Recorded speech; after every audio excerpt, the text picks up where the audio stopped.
Yeah, Hello. and Omar, we are live.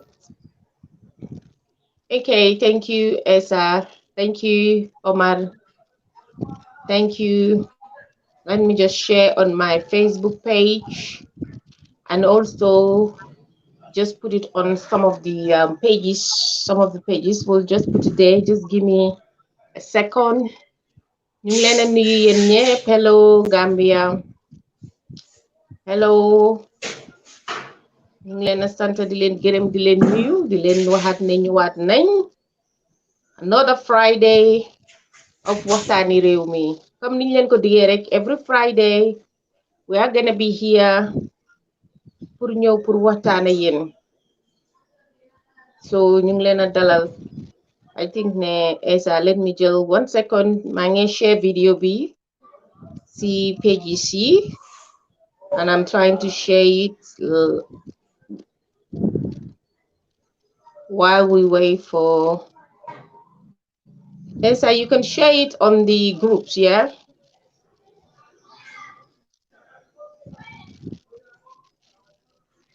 Hello, hello. Naka ngeen def ñu ngi leen a nuyu yéen ñëpp. Yeah, Nuyu yeah, nañ leen ziar nañ leen. yeah. Didn't share you. Didn't go share. Yes, yes. Okay.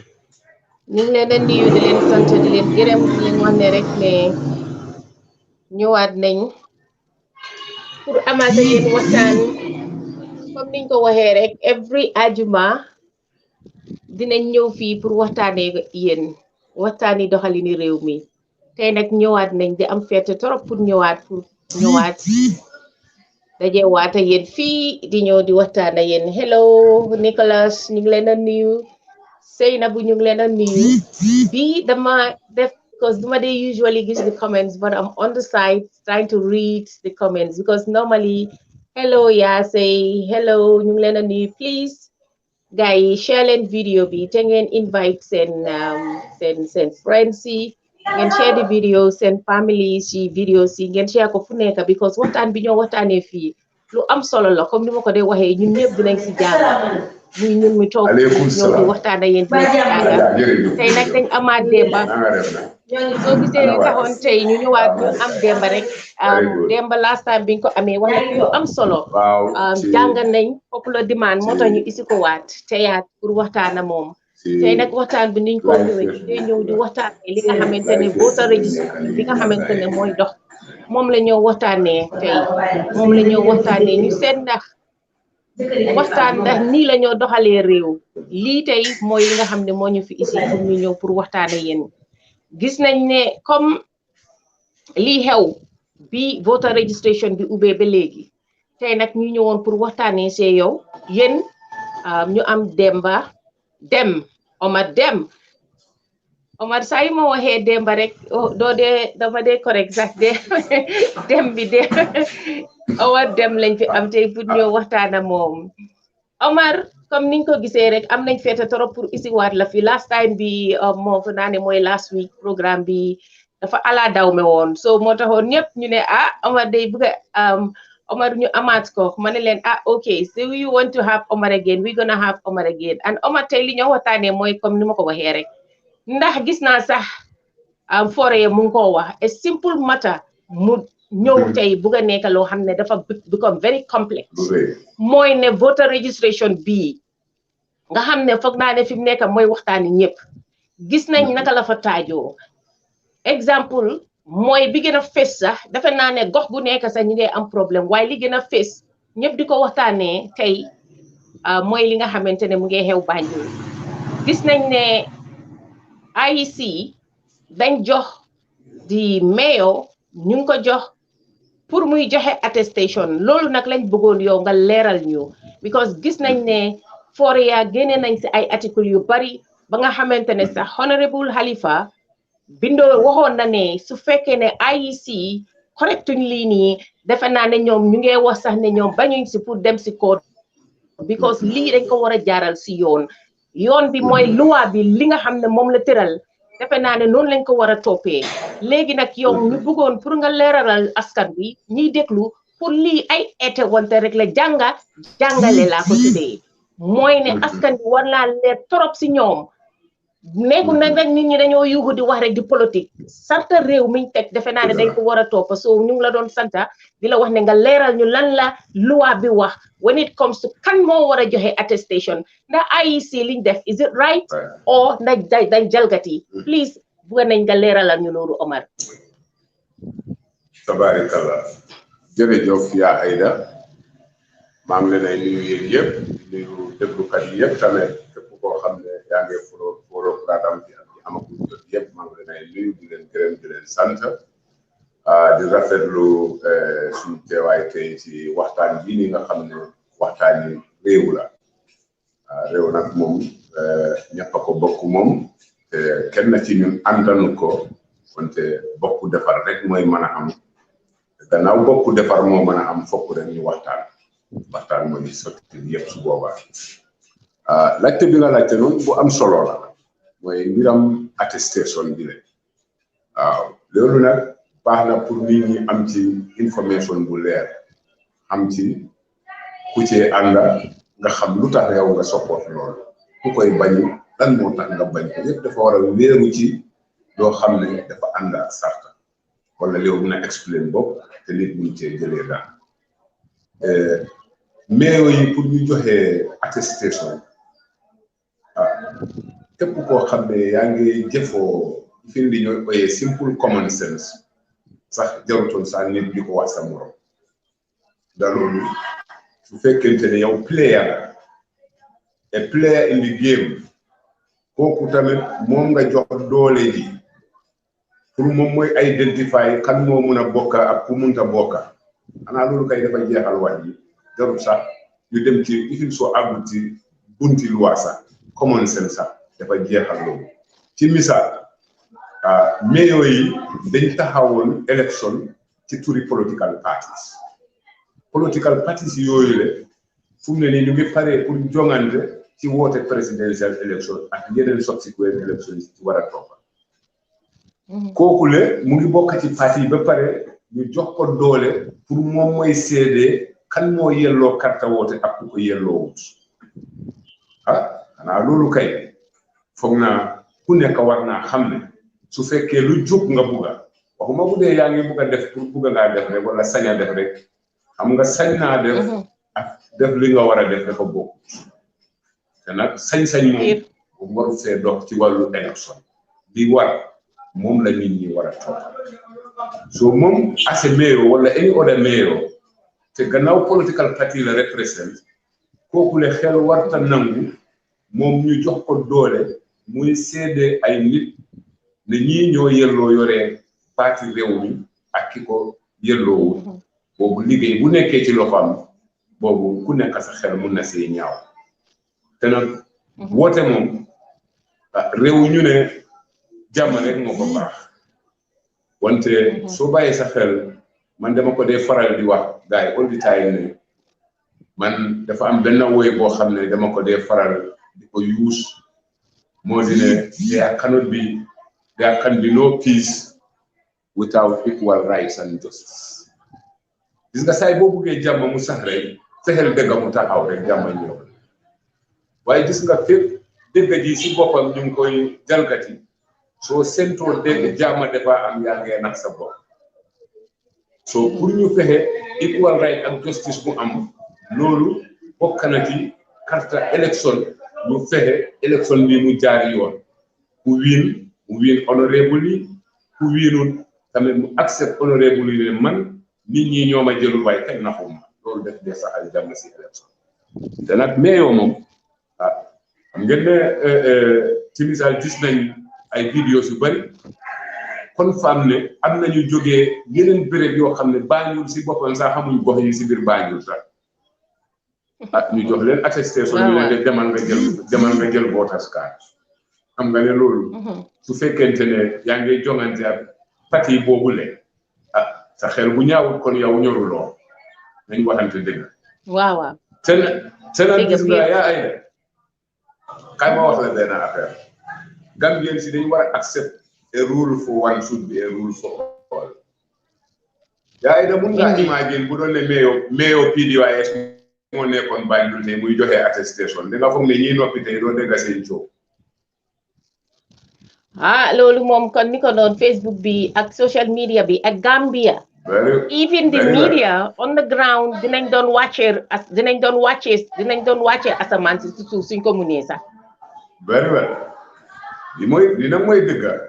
te nit bul dee seet lii feeboo na ma doonte jaarul yoon waaye gannaaw feeboo na ma war na faa nekka loolu wisdom nekku ca te definitely any other political party bu doon ne mayo bi si parti boobu la jógee woon different from fi mu nekka right now su doon joxe attestation papers yi ni ñooy waxee nii noonu la ñooy waxee so bu ko nit jël ne def ko ne patiyam ba moom la nit ñi nekk di xeex dégg lañ bugga pour mu taxaw the table can turn around anytime keneen it beneen parti mayo mun na faa nekk another time waaye suñu fexee nga dëgg ji taxaw li nga wax noonu sax lay dëgëral li nga wax noonu sax lay dëgëral Omar because comme rek li nga wax mooy pire mooy dëgg mooy ne it's not because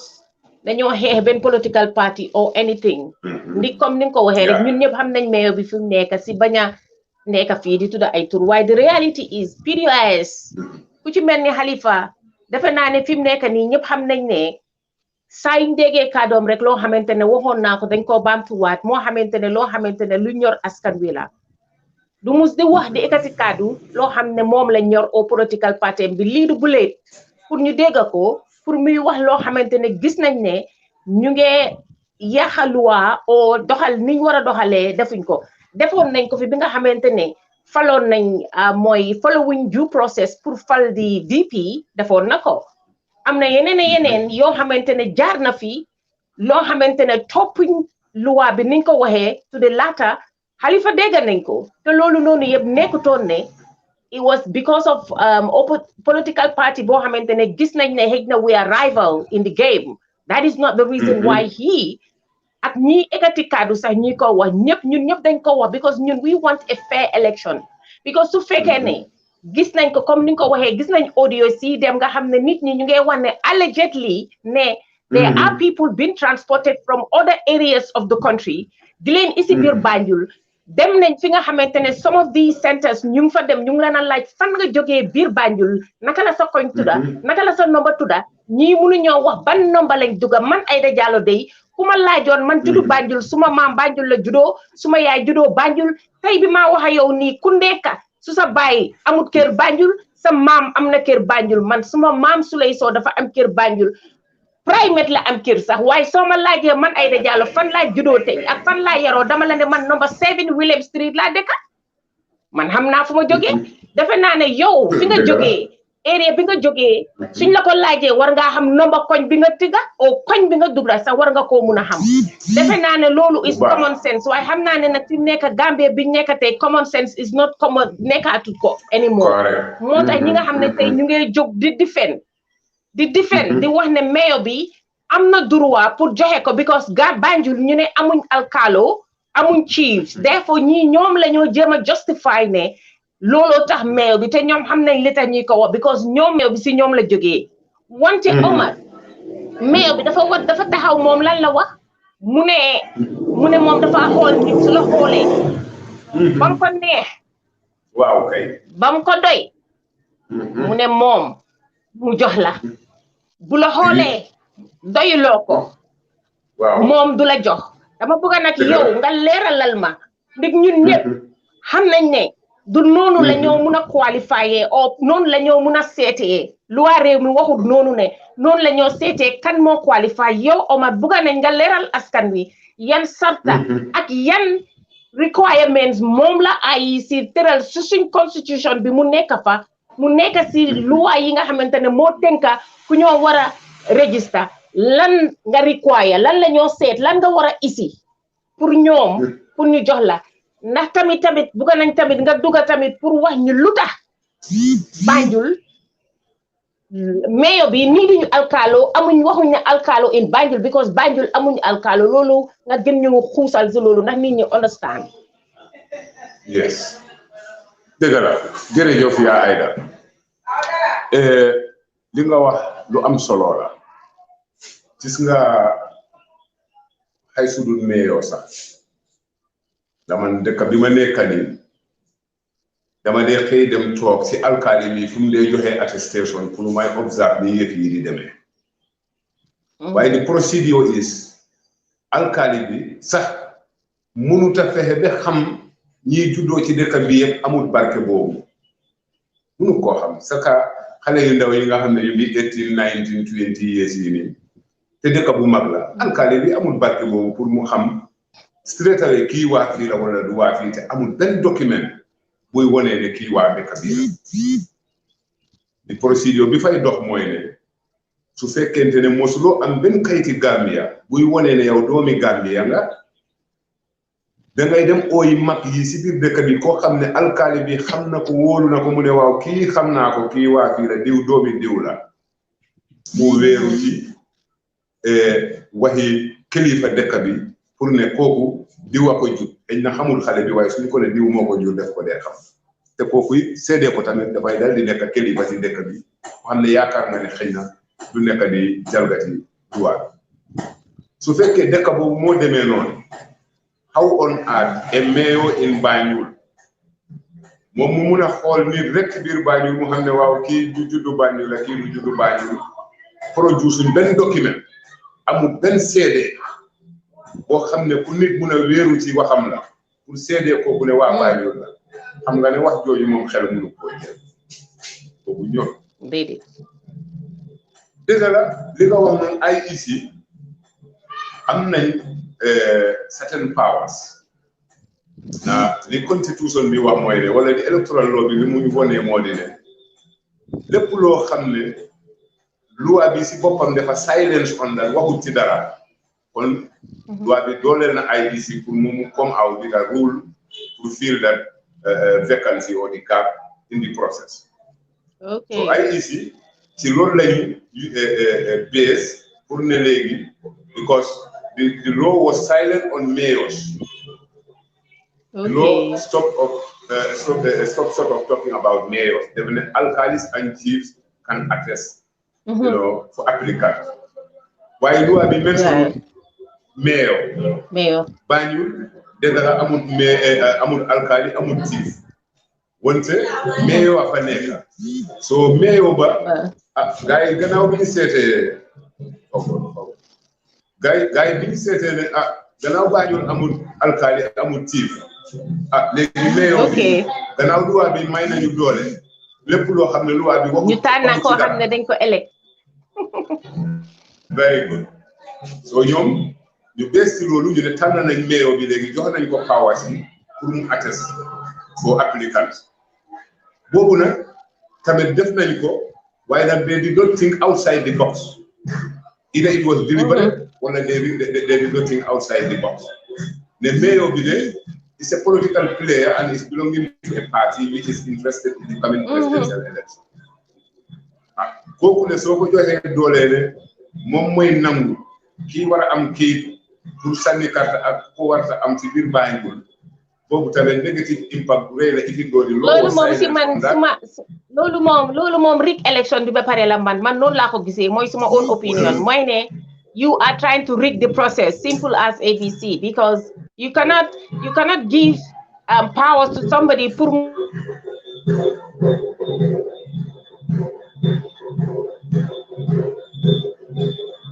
mu def attestation ci game bi nga xamante ne man I am part of. I'm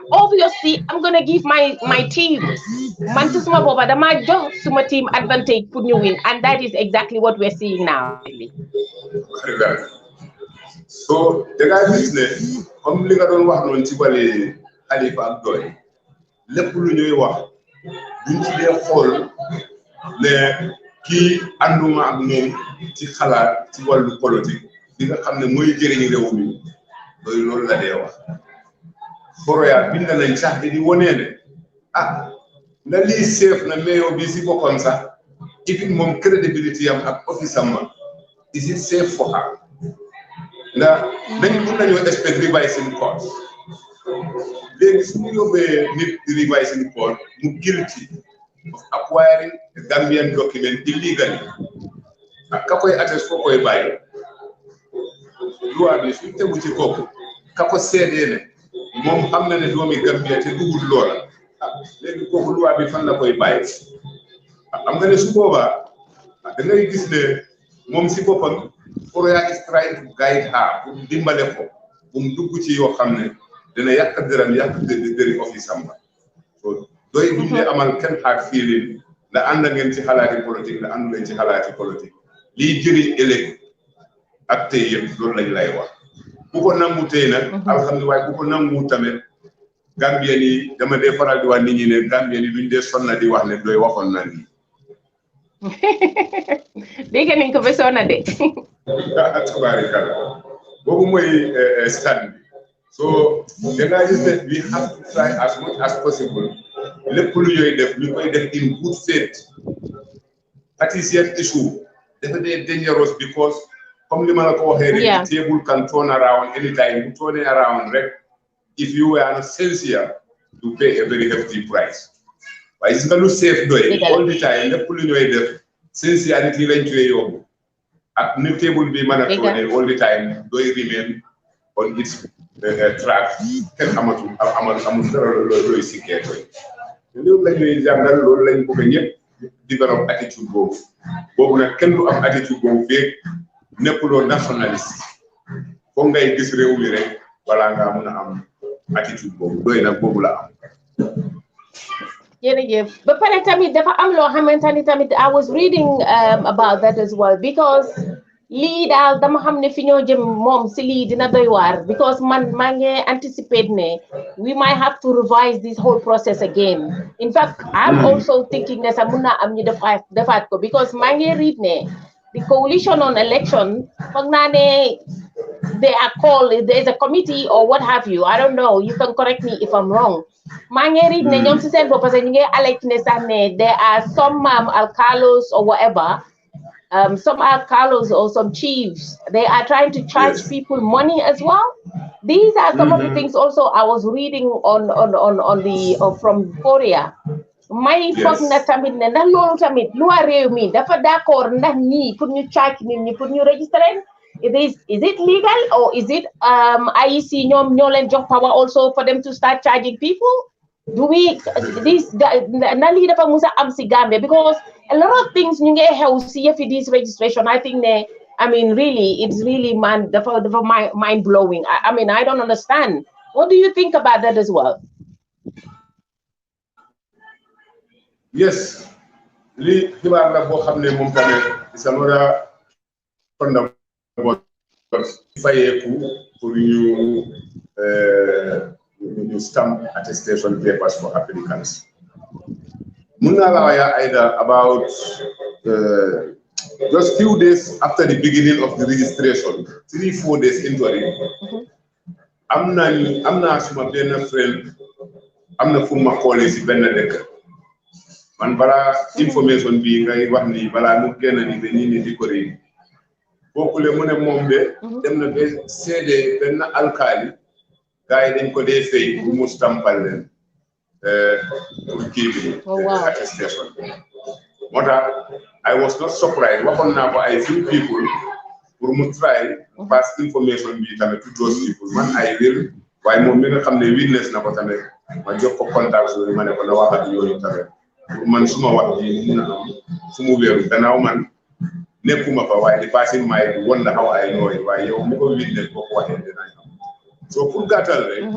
de coalition bi nga wax ni waaw dëgg la am na one West African how to call it that support group on this building UNDP wow you sponsor that is a kind of CBO you know ci biir society bi ñu ngi observe election bi ñoo ñëw li dar report ne gis nañ ay alkali yoo xam ne ñu ngi fayeeku pour ñu stampal leen seen attestations tudd nañ alkali ak dëkk bi nga xam ne fekk gis nañ ko fa complet nañ tamit gis nañ ay agents ci parti dem di disrupt process bi si boppam at the registration centers gis nañ ay nit ñoo xam ne ñoom suñu xëyee si centre si la ñuy dem def fa garam place di fa taal ataaya di ataaya foofu di dem yu kenn xam lii yëpp nag absolutely lii reality la mu ngi xew si Gambia fii nii and from different parts of the Gambia loolu moo nekk di dox agents yoo xam ne xamuñ sax lan mooy seen rôle xam nga that is the worst thing in the Gambia am nañ parties yoo xam ne apart from PDOIS rek mooy am agent am mu xam lan mooy assignment am te mu em ca doy rek a ko am sañ naa ko wax fu ne waaye da ngay gis ay agents yoo xam ne dañooy dem xaw ma ndaa you are getting me there is a droning process passing through. Yeah, I can hear you. I don't know whether people can hear you. I can hear, yeah, you can proceed. I don't know whether you guys can hear Omar clearly, but I can hear you. Very good. Okay. So you guys ne am na ay agents yu taxaw di wax ni kii ne kii warta am kii moo war a am kii Gambian la kii du Gambian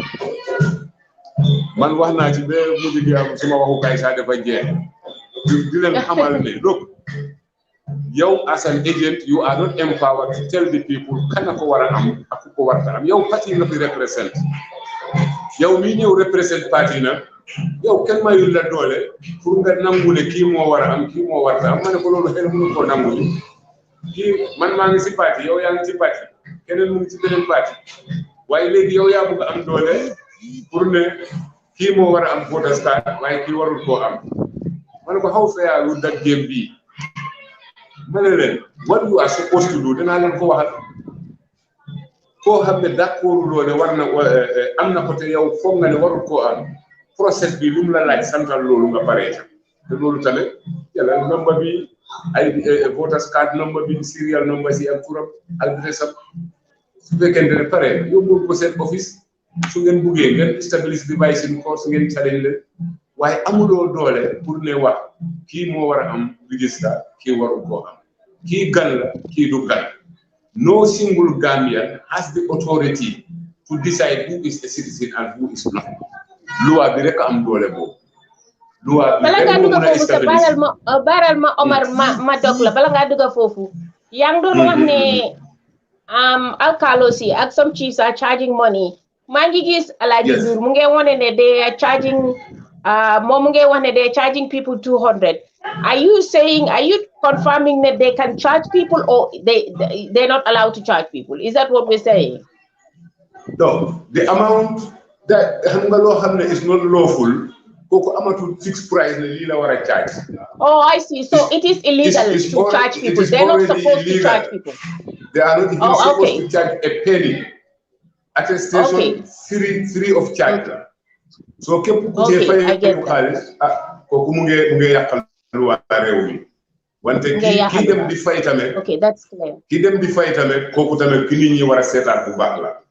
dama xam naa ne well, because that could be seen as bribery as well, because it could be seen as bribery. Because if you know you're not supposed to pay for something and you think that when you pay for it, you're getting it, that means you're paying for the service that you're not supposed to. Perhaps there's a reason why you're paying for it. And that could be bribery. Comme ni ko doon waxee rek yaa ngi doon dugg CFE citizenship bi loolu lu am solo la ñu war ko waxtaanee because Gambia foog naa ne si ñu constitution bi nga xamante ne sax ñu ko doon war a wax Gambia constitution bi dafa define exactly who is a citizen and who's not a citizen. So man maa ngi wax ne ni gisee comme yow ni nga ko waxee nii rek ñu ngi gis nit ñi ñu ngi harass this is harassment. It's not even they're not doing their job like you said. It's only doy ñoo xam ne ñoo xam seen liggéey as usual rek leadership bi ñoom ñoo xam seen liggéey from the leadership down to anybody who's responsible ñu jox la any responsibility in doy whatever capacity lañ la jox suñ doy suñ la óoloo rek that means ne yow you are equipped yow dooleel nañ la jàngal nañ la def nañ xam-xam bi nga xamante ne yow fuñ la mun di teg xam nañ yow li nga war a liggéey daanaka loolu moom doy rek la am gis nañ nag yeneen political party yi ñoom comme ni ma leen dee wax rek ku munut bawoo moom lu yàqu yow sa kaw ba sa suuf most of them don't even know what they're doing moo tax su teyee ñu ne la wow na tey ëllëg ñu wax lii tey ñu wax lii ëllëg ñu wax lii gis nga li ñoo def is harassment They are trying to discriminate people. I've said it last time, because you cannot just look at somebody by mere looking at somebody and then this person, it is not qualified, or they cannot be given attestation, or they cannot be registered by mere just looking at how they look. That is discrimination. Discrimination bëgguñ ko, encouraging discrimination. ñu ngi wax ne nit ñi war nañoo wax loolu, political parties sim boppam war nañoo tere loolu si seen lifin si seen agency or whatever it is ñu ngi koo def. Jigéen ñi nga xam ne ñu ngi gis nañ sax benn jigéen, man gis naa benn jigéen dafa dem ay fu baree bari nanguwuñ koo jox citizenship. Lan la require, naka la ñoo xamee ne kii citizen la, lan la constitution bi wax ne kii mooy citizen. Gis naa ko sax ba ñu ngi question Halifa Sallah citizenship. Lii yëpp gis naa ko. moo tax maa ngi fi mu nekk ñëpp la ñoo question seen citizenship. maa ngi gis sax si naka la tuddaati si forêt moo tax maa ngi ko pose ñu ngi wax ne is it time fi mu nekk nii sax ñu door sax presidential candidates sax ndem fi mu nekk citizenship la ñoo like the average Gambian.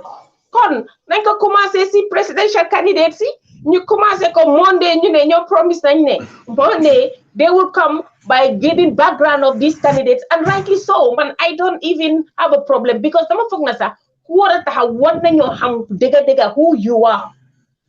We need to do a background check. su ko defee yow mi taxaw di ma laaj na man citizen la, yow ñu njëkk laa laaj whether yow yaa ma gën a nekk citizen. So by Monday we gonna hear whether Halifa kan moo ko gën a nekk citizen Gambia. Nga xam naa ne lam toore gede moom kenn gënut koo nekk citizen Gambian citizen. So loolu nga wax ma harassment bi lan la si police def. And also I saw the I think IGP tamit joxe na statement moom tamit mu ngi wax ne they are going to perhaps enforce the laws, because this is another level now. Law hamne musuñ ko gis Gambia, definitely. It's very sad. Yeah, right. Ida gis nga suñ election bi Gambians yi war nañoo jël seen time ñu jiital réew. Dama dee wax nit ñi all the time ne balaa nga am political party da nga am Gambia ba pare dooga am party. Wallahi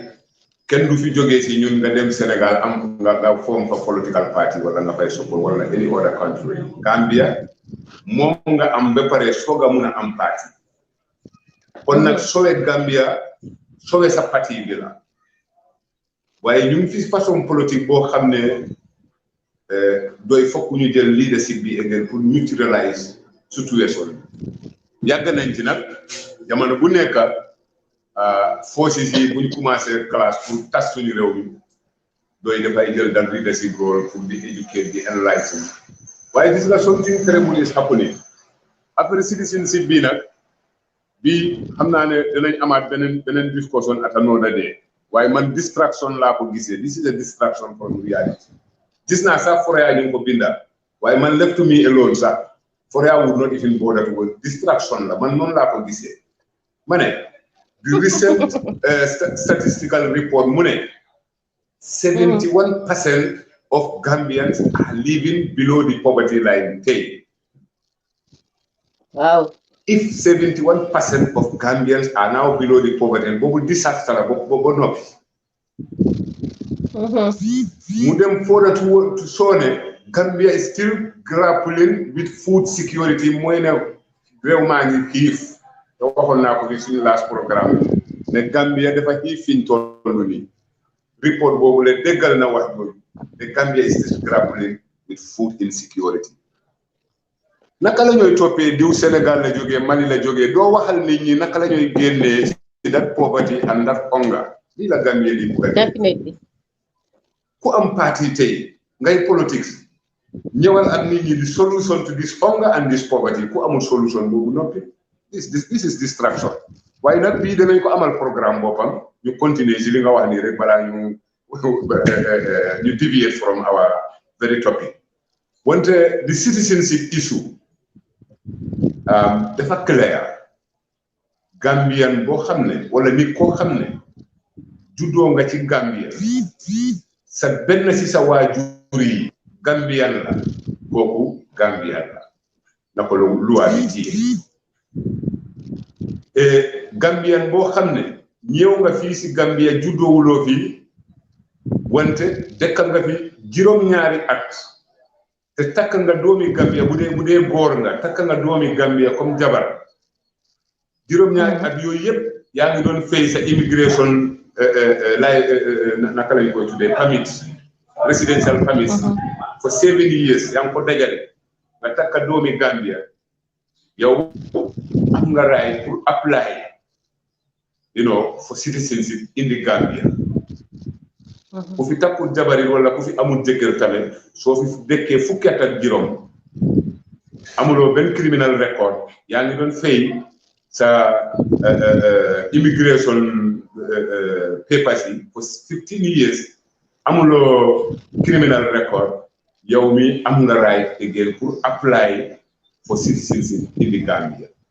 waaye boobu process am bi gën a guddana boobu si presidential office lañ koy approuvé su booba waaye di 7 years time with the Gambian husband or wife kooku du dee àgg saa si president's office at the immigration headquarters mun na faa dem nga am sa kay nekk citizen di yëpp bunta la pour nga nekk citizen Gambien boo xam ne góor nga génn nga Gambia am fa doom ñibbi si fii ak doom jooja loi Gambia ne na doom jooju nag Gambien la moom wante doy si suñu citizenship the position of PDYS on that citizenship clause dañ ci gis gender disparity boo xam ne bu nguuri doy amee loolu yi danañ ko régler ndax bu dee jigéen nga te nga nekk Gambien nga génn Gambia dem ca biti am fa doom ñëwaat fii ak doom jooja loi bi nanguwul doom jooju pour mu nekk Gambien waaye góor Gambien maan moom su amee doom ca biti bu ñëwee ak moom Gambien la waaye Gambian woman bu amee doom ci biti bu ñëwaatee ak moom fii kooku loi bi nee na du Gambien xam nga ne loolu discrimination la man and woman ci citizen yi loolu tamit doy ci suñ constitutional review bi ñun am na doy jël nañ position on that ne loolu su fekkee nguuri doy am na loolu danañ ko génnee su boobaa waaye the most important thing is liñ gom mooy di ne ku juddoo fii there is something very interesting happening ci biir Gambia gi fu mu nekk nii Gambia mu ngi create stateless citizens fu mu nekk nii as we speak lu daw yaram mu ngi fii am na ñoo xam ne ñu ngi fi juddoo jàngee fi school màggee fi takka fi jabar am fi ay doom sampa fi kër ñaari waajuram yi nekkuñu citizens kooku le ñu ngi koy wax ne yow doo citizen because none of your parents were citizens te kooku xamut fenn su dul Gambia life am yëpp fii la ko xamee nag ñu ne boo daanoo fi nga daanu du sa problème de fi nga tampon ba daanu foofu moo la isil problème so that should have been taken care of many years ago waaye amuñu woon nguur boo xam ne yitteel na pour solve problème boobu le waaye this last draft constitution bi it have tried to address that tax na ba am na ñoo xam ne tamit ñu ngi mere ñeneen ne ñoo leen bugg a xañ citizenship wante dañu bugg a support because of ñu ngi mere ñi xamuñ ne ci kooku le moo leen tampon loo ba ñu daanu foofu ndax draft constitution boobu bu paasoon ki fi juddoo màgga fi def fi school nam kooku konoon tey kenn du taxaw di ko naan juddoo loo fi doo am kayit so nit ñi dañu war a bàyyi xel all the time buñ miss points yi properly so lii lu am solo la tax na ba am na ñoo xam ne ñu ngi mer fu mu nekk nii even though dem nañ ba am voters card sax waaye ñu ngi gis ne am na ñu leen bëggoon na xañ ñu ne nag léegi xay su fekkee bëgguñu woon diw sàngam sax léegi dañ ko jox kooku ndax ñooñu doon mbéj ñu doon aaye man maa la wax li maa ngi taxaw man am witness to that wante ñeneen ñi fi ñooy waxee ñoom ne kooku la ñooy dooleel gannaaw ñi ñoo leen bëggoon a aaye kooku le moo leen yàqal seen draft constitution ba yabaate bii nii yëpp di ci xew moom la de because comme niñ ko dee waxee rek ñoom day 6 and 9 lañ because man su ma déggee sax ñi naan you know what yes some people are saying ne you know NPP lii ak UDP ñu ooyee ko rek si Ali Kale gi because sometimes foog ñu duut si baaraam buñ si duututee baaraam nit ñi sax some people might be confused of what we're saying so the reality is more UDP ak NPP ñii ay 6 and 9 lañ because ñoo xam ne ñoo bokk kër ñoo fa yaroo niñ leen yaree ak niñ leen tàggatee yëpp benn la because tey constitution bi nga wax ni comme ni nga ko waxee rek this is gender discrimination laa ko ooyee this is some of the laws yoo xamante ne nekkoon na Sénégal and it was fought and now Sénégal seen jigéen ñi suñ amee doom comme ni nga ko waxee rek dinañ suñ amee doom ak keneen seen doom yi ñoom dinañ mun a nekk Sénégalese citizen waaye ñu Gambia loolu ba tey mu fa comme mel na ni man suma doom yi man suma jëkkër du Gambian suma doom yi kon dafa mel ni automatically they are not technically si loi réew mi duñ Gambian te nag lii ñu baree bari sax xamuñ ko ñu bari xamuñ ko moo tax nag dañ war a suñ boppa ñuy xam suñ loi réew mi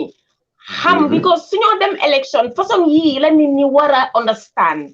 façon yii la ñoo sànni leen nit karta because yow doo sànni nit karta because nga ne man maa ñoom ñoo bokk a xeet man maa ñoom ñoo bokk koñ lii warut a nekk nit ki daal doo moo wax ne fal ma tane la yow li nga war a wax mooy ne yow tamit su ma la falee lan laa see war a jëlee te man Aida Jallow ak beneen citizen yi Gambian war ngaa seet ne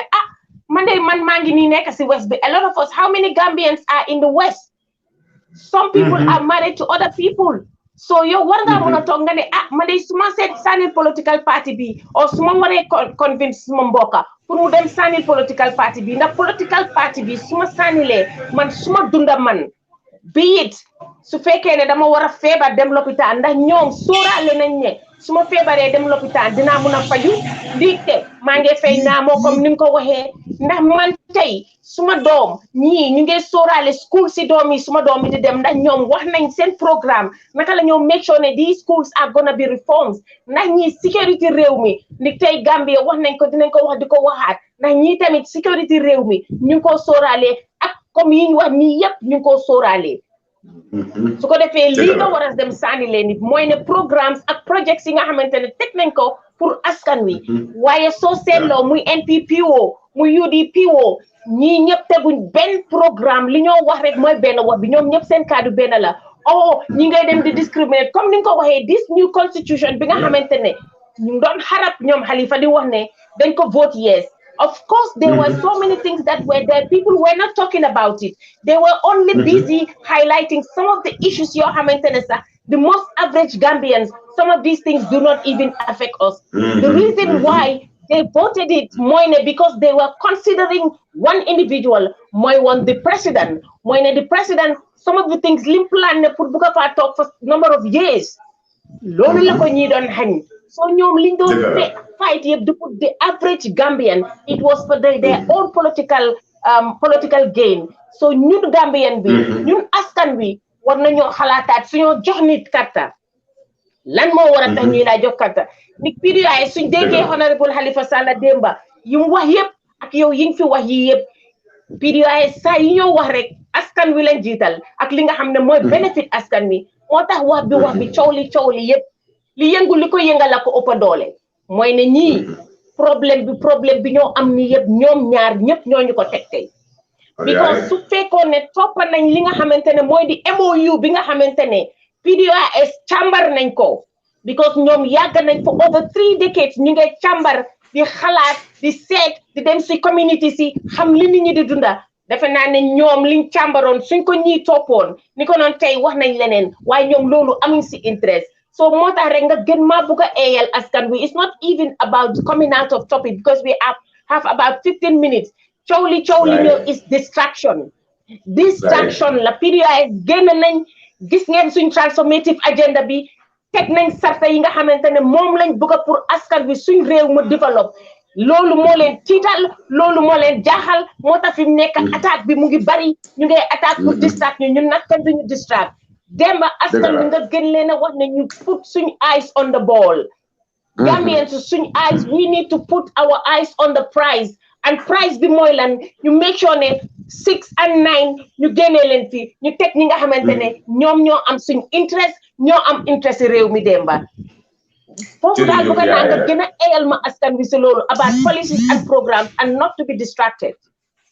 jërëjëf yaa Aida xam nga ifin this mbiri di citizenship yëpp foog policy ak programme tënk ko rek yëpp ci policy ak programme la bokka ndax sartay réew mi moo war a wax kan mooy doomi réew ak ku dul doomi réew su ko defee parti bu nekk lan mooy seen xalaat ci kanay doomi réew ak ku dul doomi réew bu ñu wéeru ci colonial laws pour ne boobu la ñuy yóbboo réew te most of these laws yi ñooy wax fii nii suñu colonial masters yi saa ñoo ko fi indi woon suñu balaa ñoo am independence ba léegi ci yooyu la ñuy dox te yooyu mosuñoo saaf intérêt si réew intérêt si colonial masters sax ci gënoon na bari waaye lii yëpp fokk rek ñu am leadership boo xam ne xammee na A and B lan mooy différence bi pour mu mun a defaraat loi bi nga xam ne mooy jëriñ askan bi yóbbu réew mi kanam this citizenship Gambia in particular ñun fokk ñu nangu ne pan africanism reality la yaa ayda man dama ko gom discrimination xejul suñu diggante ku nekk na nga toppal loi bi lu mu wax rek mu jeex takk boo juddoo Gambia boo juddoowul Gambia toppal loi bi rek mu jeex da boo juddoowul Gambia loi bi may yoon woon na la yoon bi ngay jaar loi jox la cër pour nga nekkandoo bi Gambia kenn du la ko laajati wante ñaata nit ñoo paree pour dimbale nit ñi pour ñu xam yoon boobu jaarale leen ci yoon boobu man I can show you many examples am naa fi ay nit ñu bari ñoo xam ne dama leen dee processal di leen woon yoon bi di leen boole ak nit yi nga xam ne ñoo leen ay woon bi ñooy jaar te ñu nekk citizen legally am na si sax ñi si mujj yi nga xam ne bañ dooree draft constitution bi di ñooñu commencé di bind affaire citizenship bi dama leen waxoon ne yéen sax mun ngeen a xool doonoon ba suñ defee référendum xëy na boobu su ñëwee this difficulty sax li ci ëpp doole sax dafa change because reading naa part of the draft constitution on citizenship foog naa ne the way it was refined would have even make it easier for them waaye su naka la little did I know ne su ma xamoon sax ma ne leen continuer leen langoon leen def konoon eggali nañ seen process ba dañu war a waxal nit ñi de some of them dañ ñëw fii takk fi doomi Gambia yoree fi njoboot fu mu nekk nii am fi kër suñu xëyee di contribute ci économie réew mi in no uncertain that in a way boo xam ne man mii juddu Gambia gom naa ne seen contribution towards the economy of this country man duma ko dee mun a contribute te ñu ngi prevent lépp loo xam ne lu waa tere na leen ko ñu ngi ko bàyyi ñu ngi toppatoo seen njoboot nu mu waree te doomi Gambia lañ takka kooku le gannaaw luwaa bi ne na ko mun ngaa apply citizenship why can't you do that very simple loolu yokkute réew mi la parti yëpp dañ war a xam ne loolu yokkute réew mi la ifin réewi tubaab boo fa nekkee nga am fa xam-xam boo xam ne mu ngee jëriñ tubaab yi duñ la baax loolu lañ dee oyee brain wash how many Africans have been brain wash ñoo la ko gën a xam nag Demba doguma la ñoo la ko gën a xam because fi nekk nii ak ñoom ñi nekk di make noise nii yëpp ñu ngi ñëw wàlliyaan ñun dañ ñëw wàlliyaan si dëkk jàmbur te ñun ñu fexe jal te nag requirement si nga wax nii ne moo am Gambia moom moo am fii mooy ne to be a citizen sarta yi nga xam ne bokk na si mooy nga ñëw obey the laws bañ na ko ba soo demee pour dem sa pour def sa pour apply citizenship dañoo seet whether you committed any crime or you have any criminal record if you don't have it xam nga loolu comme li nga wax exactly li nga wax Gambia la waaye ñu ngi ñëw fii ñun toog fii ñu xëjal ñu fii ñu ngee liggéey ñu ngee contribute in the economy of this country dama la wax ne the European themselves we have EU mooy ne European Union lañ am lii yëpp dafa dundal économie dëkka développement dëkka la moo yokka su ko defee ñuy def di trade di dem di ñëw di jàppante di indi goods free trading la nekka free movement of people in the European Union so why can we do that time comme ni nga ko waxee rek fi mu nekk loolu si age biñ tollu nii loolu moom moo fi war a nekk mooy ne African bi Union lañ war a def we should be fighting for African Union pour ñu nekk benn ñu am benn passeport ñu mun a am freedom of movement any koo xamante ne you are visionary leader this is what you should be thinking about Any leader ko xamantene yow what your South African leader, you should be talking about how Africa can become one, so ko defé ñu benefit each other. Then ñun suñu workforce bi comme ni ko PDOIS waxé rek, they are going to ensure that suñu ñëwé government, this is what they want to have in Gambia or in the continent. Mooy nit ñi ñuy dem the exchange labor, suñ gaay yi mun nañoo dem liggéey, suñ ñëwee ñu am yoo xamante ne ñun am nañ skills yoo xamante ne ñoom ñàkk nañ ko, su ko defee ñu exchange ñoom ñu exchange. This is what we're talking about in this 21st century. But these people ñi nga xamante ne ñoom they don't have no ideas of how to govern. ñoom they're not even talking about this. Man mënuma understand in Gambia today we're calling another African brother or sister as a foreigner. Munuma comprehend how Gambian will even think like this. Munuma understand. Wow. Yes. Hamga, when you talk of a foreigner, I think they call it in the context of Niko Hamne has not fulfilled the requirements of the law. Koku foreigner Koku represent to tribe Hamga. A foreigner does not necessarily represent a tribe. Dema, you know me, I like to use an immigrant. I don't like to call, I mean, I know technically, I qualify yes, immigrant. But to me, that's the correct word. That's immigrant the right word, because to me, instead of calling a Gambian and a Senegalese brother or Nigerian brother, a Sierra Leone brother as a foreigner, I would prefer to just say that he is somebody who migrated here instead of foreigner. I don't like to use that word foreigner. Yeah. Thank you. I thank you very much for that. We would rather use immigrants rather than foreigners. Yeah, an immigrant, you know. A black man, a foreigner in your own black continent. That's a serious problem we have.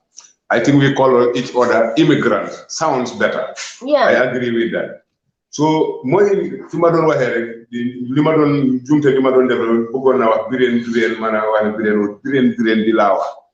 Then ñun fii nii tey suñ économie bi, honestly speaking, mu ngi function as a result of so many foreigners I know. Why not? They are not meeting the citizenship requirement.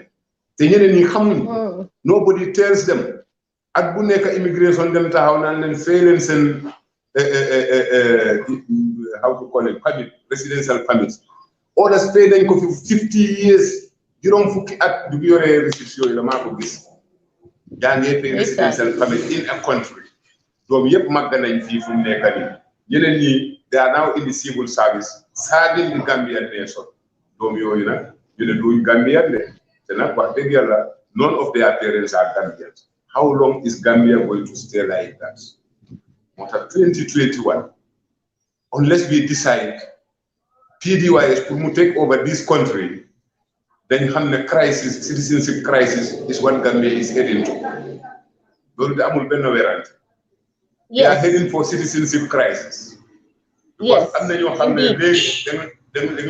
create a way to become stateless citizens. Because Gambia, after all,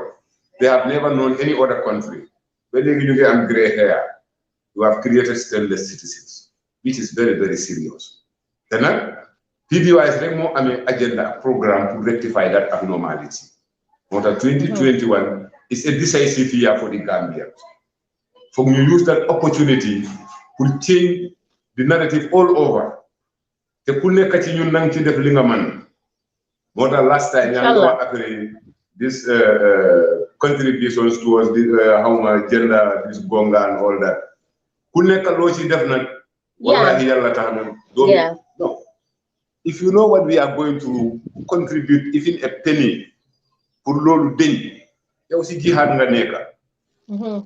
Because election bi ñuy jëkmal si ni ya Aida. Li xew fi on the ground dafa tiitlu. Mota ku nekk war nga fexe nga refine sa waxin, because some people are agitated and they want to get others agitated. Loolu mu ngi xew ci Gambia fu mu nekk nii. Te nag jar na bàyyi xel ñu xam ne moo tax fi ma bàyyiwoon sama wajo yu ma ne balaa nga am political party yi da nga am réew nañu fexe ñu guard ñu protect this peace and tranquility of this country. Election ak tas réew du benn te am na kàddu yooyu gan lay diw sangam papam lay li nga doon wax fii Halifa Sallah gan la fii gis nga Halifa tey la nekk gan bañ dawee dem Dakar kere Gambia Halifa citizen la woon gis nga yaa ay da nit ñi nañ bàyyi di def yëfi maa tey si diggi bëccëg su boo setee nga ne Halifa man diyaabu foloo ba non du ma dee bugg a dugg si waaye sometimes guys no way xam nga Halifa man kuma foloo ba lii nga doon dégg any banta ba su bi taxawee dinaan tey kooku du doomi Gambia. waaw I think ne. that's okay. su nekkul doomi Gambia waaye su nekkul doomi Gambia that's quite fine. wante sowe na di whole Gambia yow mi Gambian dawoon nga bàyyi sa Gambia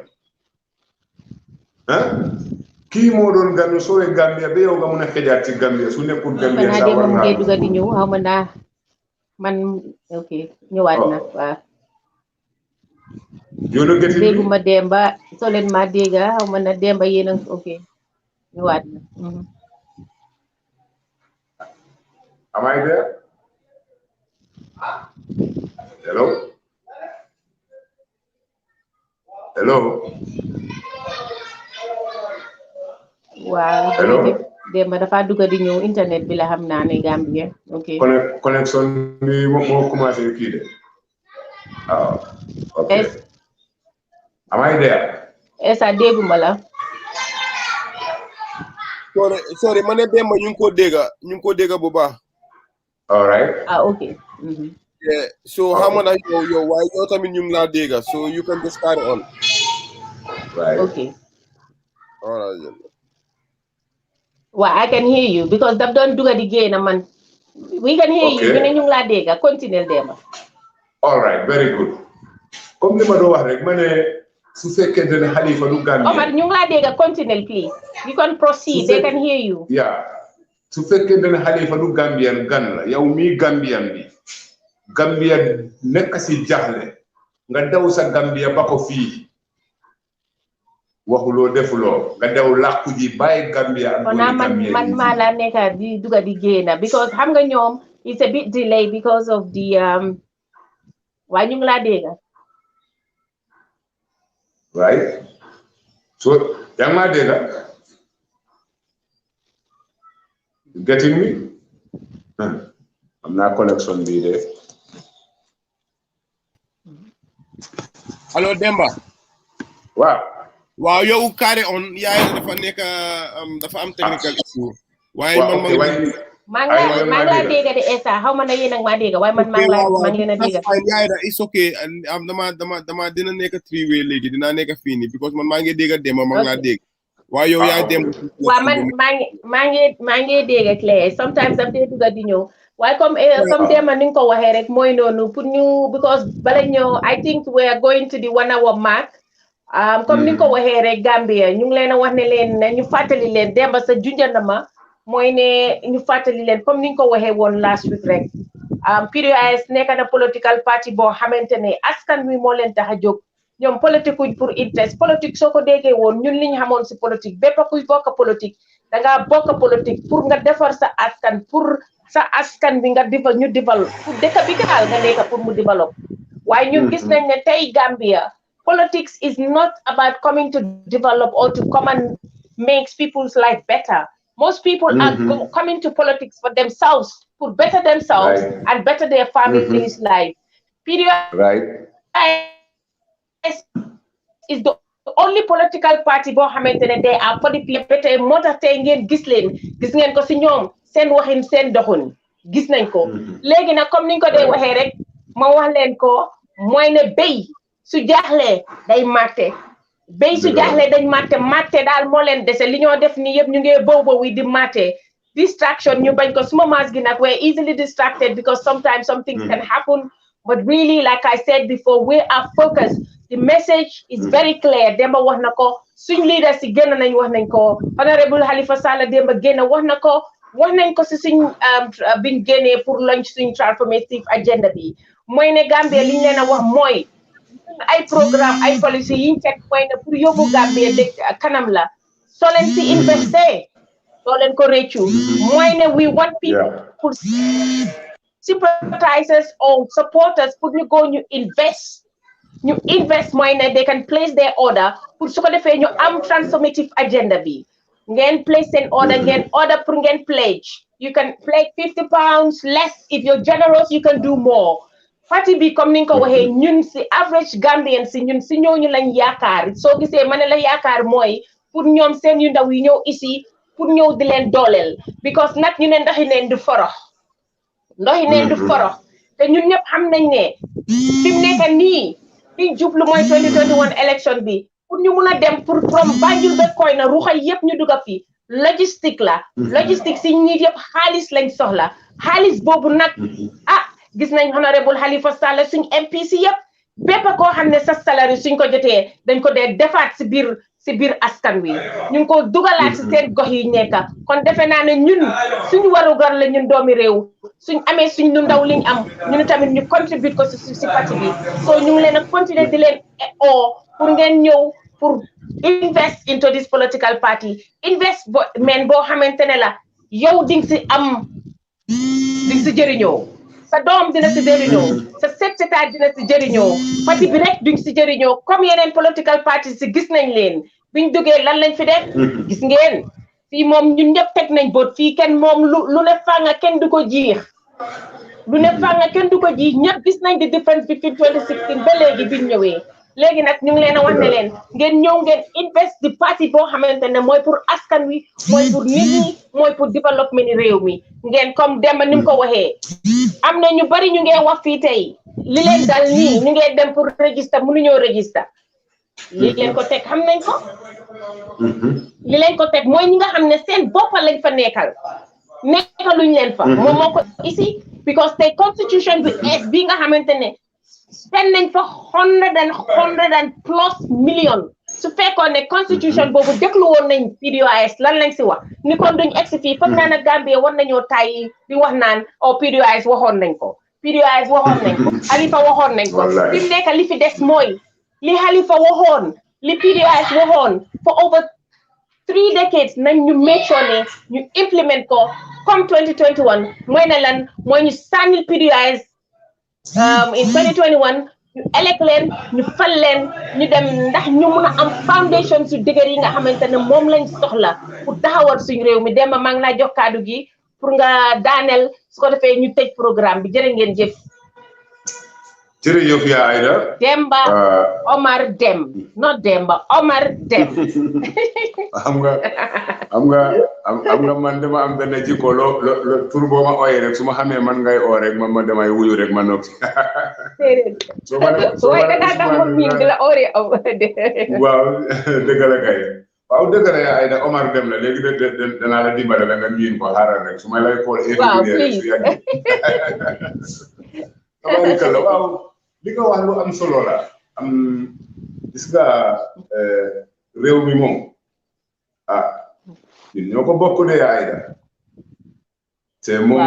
dama comme li gars yi di wax rek soo gisee sëriñ bu la wax ne damay daane asamaan si boppi nit ñi ne ko na ñëw su boobaa sëriñ bi moom fu mu dugal boppam rek yow tamit xëj na dangay mën a jege foofu réew nii la mel kaay leen ñu jagal ko ñun yëpp ñu dëkk ci jàmm ak tera soo bañee coono bu amee am nga pré li ma dee wax gars yi price amul pour doomi parti bi lii lañ koy jaayee price bi doomi parti bi price bi lañ koy jaayee amul benn price rek mooy am ci marché bi doomi réew bi yëpp benn price boobu lañ la yomb na baax na yomb na jafe na boobu ñëpp a ko bokkal unemployment bu amee di ñu xool ne doomi parti diw sangam ñoom ñoo am employment doomi parti bale amuñ employment doomi réew mi ñooy toog du ñu am employment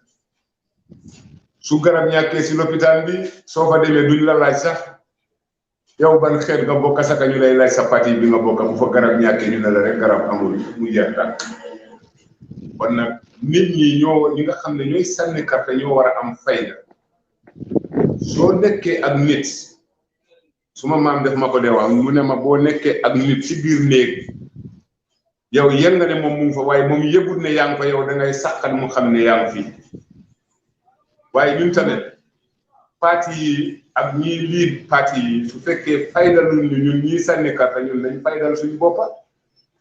waaye nag nit nag bu demee ba ñàkkloo boppam fayda nag keneen dootu ko faydal nag fayda mu ngi commencé bi nit ki faydalee boppam élection bii nag fii du caaxaan Gambia ren lañ am pour decide ndax Gambia dinañ ko génnee ci pax wala dinañ ko bàyyi mu di benn yoon is year for decision making parce que wax naa la fii just small part of the statistics the Gambia tey 71% of the Gambians tey they are living on less than $1 a day 71%. Just imagine that. te xam nga just 4-5 years ago you ngi doon about 30 something 40 something tey jii ñu ngi laa wax ne 71%. kon xam nga ne police yi doxal réew mi fu mu nekk nii ñàkk la ñuy yokk wàññiwuñ ñàkk kon nag lamba daj dañoo doxalee réew mi fi mu nekk lamba daj la fi mu nekk doxalin boo xam ne mu ngi yokk ñàkk ci réew mi soo jëlaatee sa carte nga ne ko yokkal mooy ne man coono bi doyloo guma indilaat ma beneen coono tegaat na ko man danaa ko attan wax jooju loolu la ne loolu nag mooy ñàkk fayda bi may wax fayda bi moo di ne démba la la yomboon tey jafe na la ne ko yow kay doo waaj lu tuuti li mu bonoon sax fu mu ne nii amatuma nga barki démba maa ngi la doon wax non last Friday maa ngi la doon wax ne suñ courant bi léegi ayalante la yaa ay da tey du ayalante léegi blackout lañ nekk nobody is getting light xam nga moom mu ngay get woos fu mu nekk nii ngeen jégal ma nag nooy sa rawoon ni ayu yaari ni yeah you're coming fine very good okay xam nga séeréer yi ñooy jël jabar boobu ñu ngi def yëfi seen yëfi ceeb yi yooyu so nit ñi ñoo war a am fayda ñàkk mu ngi yokku te gis nga suñu ne 71% moo live on less than $1 a day xam nga ñooñu ñan la yaa ayda that's the Gambian farmer you are talking of now kon yaa ngi wax ak baykat bi fu mu nekk nii because ñu ne la 70% of Gambians are employed in the agricultural sector 70% loolu la ñu wax de ñu ne 70% of Gambians are employed in the agricultural sector kon 71% su fekkee they are under the poverty line kon baykat yi yëpp ñu ngi dëkk ci ñàkk boo xam ne mu ngi law te ñu ngi ñëw di leen naxee ñu ngi ñëw maa ngi leen gis ñu ngi ñëw di leen naxee di election campaign defe naa ne bépp ku taxaw wax la ne la li ma waxoon daaw li ma waxoon sa election campaign bi rek dama ko waxoon rek ndig because it was just campaign speech la woon kooku su ñëwee tey di la taxawal ay tractors di nataalu di photo op comme nga ne kooku moom waruloo koo mun a gëm élection a jege ñoom ñëpp yi ñoo def ni propagande so moo tax nag dafa am solo tamit pour nag ñii ñoom si seen bopp comme ni nga ko waxee ñu jóg xam ne ñii dañoo naxaate ay propagande lañ nekkee so really the Gambian people bi yéen rek yéen a mun a tekki seen boppa yéen a mun a free seen boppa from this slavery ngeen jël impose ko seen boppa because si man yéen a impose lii yéen xam ngeen garab bi yéen a xam seen tànka bi fan la leen a miti seen yaram bi fu moo miti garab bi mooy PDOIS defe naa ne di to cut it short to wrap up the programme mooy ne people we should go and get their registered pour ñu register seen boppa ñun mi nga xam ne ñu ngi si diaspora bi tamit since ñun votuñ we can play a crucial role we should suñ amee suñ brothers yi suñ young people ñi nga xamante ne they don't have money because they are unemployed they don't have xaalis pour ñu register lii yëpp waxoon nañ ko bu yàgga ba tey we should tell our people ne bu leen discourage because I can see ne some people sax dañoo feel discouraged ne duñ génna because of the harassment that is happening so please guys do not be discouraged go out there continue registering because mu ngi ubbi last time bi ma doon wax I made a mistake maa ngi wax ne it's going to open until 2nd of July. I meant to say 2nd week of July. So please guys, let's carry on. You continue telling our families, friends, neighbors, you go out in their numbers. Young people who are now, who were born 2003 can go and register because like we said before, we're going to continue saying it. Young people and the women, the young people and the women, ñun ñoo nekka more than half of the population. We can make a difference. We can make a difference come 2021 December. Te ñun ñoo gëna sonna ci nguur gi. Discrimination bi jigéen ñi lañ koy teg. Jigéen ñi sonna nañ. Jigéen ñi ñoo nekk ci farm bi di béy. Xale yi ñoo toog liggéey toog ci kër yi, toog ci buu yi, amuñ liggéey, amuñ jànga, amuñ foo xamante ne defal nañ leen ko tey fii diggante tey muy time bi ñoo nekk nii ku génna dig leen dara daf leen a nax ku ko mënutoon a def démba defuloo ko barka démba góoma ne dinga ko def ëllëg so anything these people are coming out telling you propaganda la naxaate la PDOIS rek ñoo fi nekku di naxaate PDOIS rek ñoo fi nekk di wax li nga xamante ne dañ ko saytu dañ ko càmbar te xam nañ ne is going to work please lii lañ leen a wax ñu ngi leen a wax ne leen jërë ngeen jëf please donate go and donate if anybody is here in the media team ñoom ESA please put the account details put the PayPal so that people can follow the link and donate and some of you who are also in the diaspora ngeen nekk di contemplate you're just supporting you're not a member yet please Gambia we cannot be sitting on the sidelines ñu ne ragal a féetoo dafa xañ xaw ma naka boobu moom toog na ma boobu mënuma ko wax ci olof bi maa ngi jàng olof bi nag so léegi foog rek ñu wane fi ñu nekk if you are in the diaspora if you are in America or you are in Europe please come and register ngeen ñëw ngeen register ngeen wane seen boppa foog ñu génna ñu wane suñ boppa ñu génna buñ nekkaati di toog si sidelines or we cannot be afford to sit on the fence we must come out. We are Gambians, even though we are not going to vote, but ñun suñ xaalis lañ am.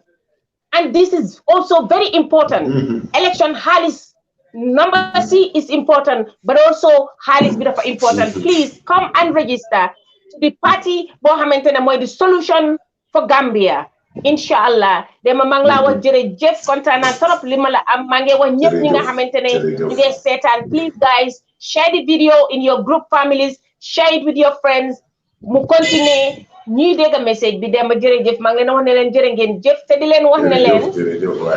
programme bi dañ wax ne every Friday la but I'm going to be on holiday I will be on holiday for 2 weeks pour ma wax leen ko rek next Friday and the following Friday we might have some things that we're going to put in to record it, but I'm not going to be available next week or following Friday. Pour ñu tàggu leen rek wax leen dañoo jël holiday. Xam nga nag ñu ne all work no play make Jack a dull boy. So therefore, we are going to take a holiday with the family, and then we will get back here in 2 weeks' time, inshallah. Dema maa ngi laa wax jërëjëf si li nga xamante ne ñëwaat nga. I know ne it's not easy because light amut ba pare yéen tamit da ngeen a nekk di top up. xam naa sax ne Adama Barrow mu ngi doon dig mu ne free wifi war naa egsi foofu noonu loolu yëpp ay naxaate la woon Gambia ñu leen a wax ne leen jërë ngeen jëf leen sant di leen gërëm ba beneen yoon jërë ngeen jëf Demba mun ngaa tàggoo thank you jërëjëf waay kontaan naa trop yaa Aida maa ngi sant yàlla di la sant yow it xam naa ne daal changes dina am jigéen yi lu ñu xas ba téye rek loolu moom déggar na boo noppi sa moromi jigéen yi nañ na toppandoor da jigéen yi ñooy borom njaboot yi fii ndax dëgg la ñoom ak góor yi yépp la waaye métit bi ñoo ko yëg jigéen diggante moom ak doomam li fa nekk nekkul diggante doom ak bàyyi jigéen yi ñoo fi toog di déggane seen doom yi tekki wuñ because seen yaay yi nanguñu sëy te fekk sëy nañ beddee dama ko lay wax gaay ma ne leen koo xam ne Maasi Umar Dem bi moo la takk saabu bu baax saabu saa mënul la ko jëndal nga muñ coono boobu nekk ci ak Omar Dem ba am ci doom teetee ko ba mu ponkal réew mu yàqu tax ba doom jooju munta tekki ñu dellu bileem ndaw soosu ne nanguta sëy te muñ na coono boobu yëpp suma loxo jigéen yi seen xol yi ñu ko génn ci biti jigéen yi nañ jóg ñu xam ne lii seen liggéey la ñun lépp luñ ci def jàppale jigéen yi ak ndaw yi la sa moroom yi jigéen yi nañ ñëw def li ngay def ku nekk ci biti ku nekk ci Gambia yépp na takkandi gam pare réew mi ceeñ pour ndaw yi mun a tekki ci seen réew jigéen yi tamit mun a am seen cër si biir réew mi jërë ngeen jëf